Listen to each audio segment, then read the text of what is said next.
بسم اللہ الرحمن الرحیم۔ السلام علیکم ورحمۃ اللہ وبرکاتہ۔ میں زبیر خان ہوں اور آپ میرا ویلاگ دیکھ رہے ہیں۔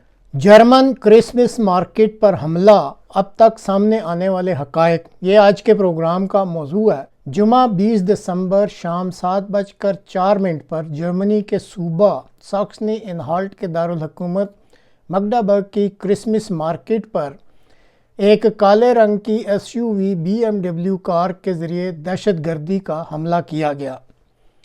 21 دسمبر شام 7 بجے تک اس حملہ میں 5 افراد جن میں ایک بچہ بھی شامل ہے جاں بحق ہو چکے ہیں۔ 200 زخمی ہیں جن میں 41 زخمیوں کی حالت ابھی تک خطرے میں ہے۔ حملہ آور کی شناخت 50 سالہ سعودی نژاد طالب العبد المحسن کے نام سے کرائی گئی ہے، جو 2006 میں جرمنی آیا تھا اور 2016 میں اس کو یہاں ریفیوجی سٹیٹس دے دیا گیا تھا۔ پیشے کے لحاظ سے وہ طب کے میدان میں سائیکاٹری اور فزیوتھراپی فیلڈ کا ڈاکٹر ہے اور شروع سے ہی اس فیلڈ میں کام بھی کر رہا ہے۔ اس کی جو موجودہ رہائش ہے وہ مگڈابرگ سے جنوب کی سمت میں 40 کلومیٹر دور شہر برنبرگ میں ہے۔ جرمنی میں قبل ازیں 2016 میں بھی برلین کرسمس مارکیٹ پر ایک ٹرک کے ذریعے تیونس کے ایک باشندے انیس امیری نے دہشت گرد حملہ کیا تھا، جس میں 12 ہلاکتیں اور 56 افراد زخمی ہوئے تھے۔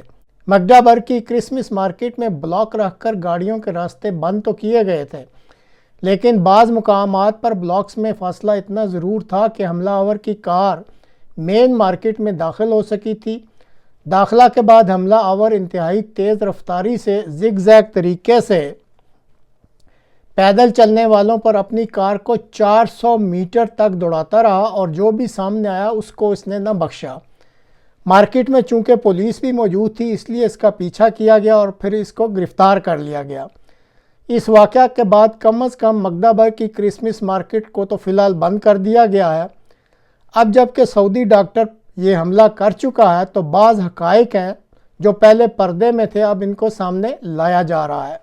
میڈیا کی اب تک کی اطلاعات کے مطابق یہ شخص یعنی ڈاکٹر جو طالب تھا، یہ ایک سوشل میڈیا اکاؤنٹ بھی چلاتا تھا۔ یہ اسلام فوبیا کا شکار تھا، اس لیے اسلام کا بھی سخت دشمن تھا۔ وہ جرمن حکمرانوں کو اس لحاظ سے برا بھلا کہتا رہتا تھا کہ جرمن حکمرانوں نے سازشیں کر رکھی ہیں اور وہ یورپ میں اسلام کی ترویج چاہتے ہیں۔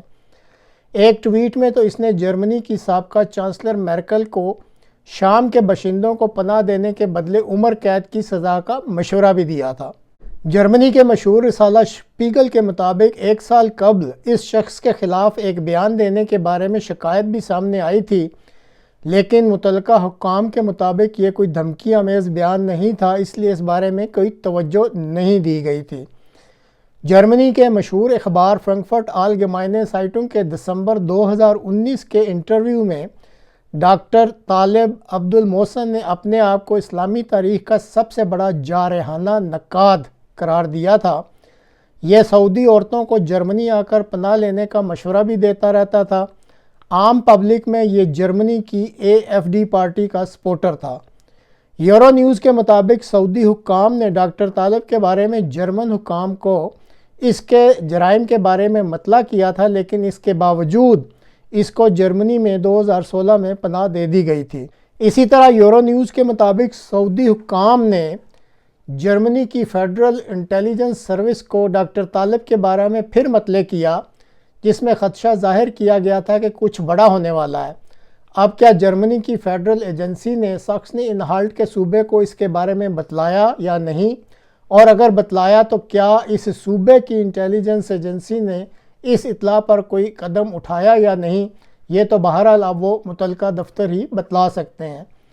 اسی طرح یورو نیوز کے مطابق جرمن میڈیا ویلٹ کے رپورٹر ٹم روہن نے اپنے ایکس اکاؤنٹ پر یہ اطلاع بھی دی ہے کہ ان کو ایک ای میل کا علم ہے جو ستمبر 2023 کی ہے، جس میں سعودی عرب کی ایک خاتون نے برلین پولیس کو ایک حملے کے بارے میں مطلع کیا تھا، لیکن غلطی سے یہ ای میل نیو جرسی امریکہ کے علاقہ برلین اس کے پولیس اسٹیشن میں جا کر لینڈ ہو گئی، جبکہ وہاں صرف 7500 افراد رہتے ہیں۔ اب امریکہ کے اس برلین پولیس اسٹیشن نے اس ای میل کے ساتھ کیا کیا تو یہ وہی بہتر بتلا سکتے ہیں۔ بہرحال جرمنی کے ادارے اب اس سعودی ڈاکٹر طالب سے تحقیق کر رہے ہیں کہ آخر اس نے یہ حملہ کیوں کیا، کیا اس کا موٹیو تھا، کیا یہ ایک الون یا اکیلا ہی حملہ آور تھا یا اس کے پیچھے کوئی اور بھی مقاصد تھے یا اور کوئی بھی لوگ اس کے ساتھ تھے۔ یہ ساری تحقیق اس وقت جرمن ادارے کر رہے ہیں۔ اس وقت تک کی یہ چند تفصیلات ہیں جو آپ کے سامنے رکھ دی ہیں، اور یہی اس وقت تک میڈیا میں بھی دستیاب ہے۔ تاہم جرمنی میں یہ ایک معمول سا بن چکا ہے کہ اس قسم کا جب حملہ ہوتا ہے تو کچھ عرصے تک بڑی سرگرمیاں دکھلائی جاتی ہیں اور پھر کسی کو بھی یاد نہیں رہتا کہ واقعہ ہوا کیا تھا۔ اب یہ جو حملہ جس کا بھی ذکر کیا برلین میں ہوا تھا، اور یہ بھی کرسمس مارکیٹ میں ہی ہوا تھا، اس کے بعد یہ ضروری ہو جانا چاہیے تھا کہ کسی بھی کرسمس مارکیٹ میں گاڑیوں کے داخلے پر یا تو مکمل پابندی لگا دی جاتی یا پھر سخت چیکنگ کے بعد ہی اس کی اجازت دی جاتی۔ اسی طرح جیسے اب ڈاکٹر طالب کے بارے میں جو تفصیلات شیئر کی جا رہی ہیں، واقعہ رونما ہونے سے پہلے اس بارے میں اقدامات اٹھا کر اس پر نظر رکھی جانی ضروری تھی۔ یورپ میں ویسے بھی یہ ایک عام سا رواج بن چکا ہے کہ اگر کسی ایسے دہشت گردی کے واقعے میں کوئی مسلمان ملوث ہو جائے تو یہاں کا سارا میڈیا آنکھیں بند کر کے اسلام فوبیا کا شکار ہو جاتا ہے اور اسلامسٹ دہشت گردی کا جو ہے وہ پرچار کرنا شروع کر دیتا ہے۔ حالانکہ یہ ڈاکٹر طالب تو جب سے جرمنی میں آیا تھا 2006 سے، وہ اپنے آپ کو دہریہ کہتا تھا اور وہ اسلام کا تو نام تک سننا نہیں چاہتا تھا، اور اپنے انہی خیالات کی وجہ سے اس نے سعودی عرب کو بھی چھوڑا تھا۔ بہرحال ابھی چونکہ یہ تازہ واقعہ ہے اور ابھی رونما ہوا، اس لیے چند روز تک دنیا بھر کے میڈیا میں یہ جلی سرخیوں کے ساتھ چلتا رہے گا۔ پھر دیکھتے ہیں کہ آخرکار یہ واقعہ کیوں رونما ہوا، کیا جرمن جو ادارے ہیں وہ اس کی تفصیلات میڈیا میں شیئر کریں گے یا نہیں۔ تو اگر اس بارے میں کوئی اطلاع مل سکی تو پھر ناظرین آپ تک انشاءاللہ پہنچا دی جائے گی۔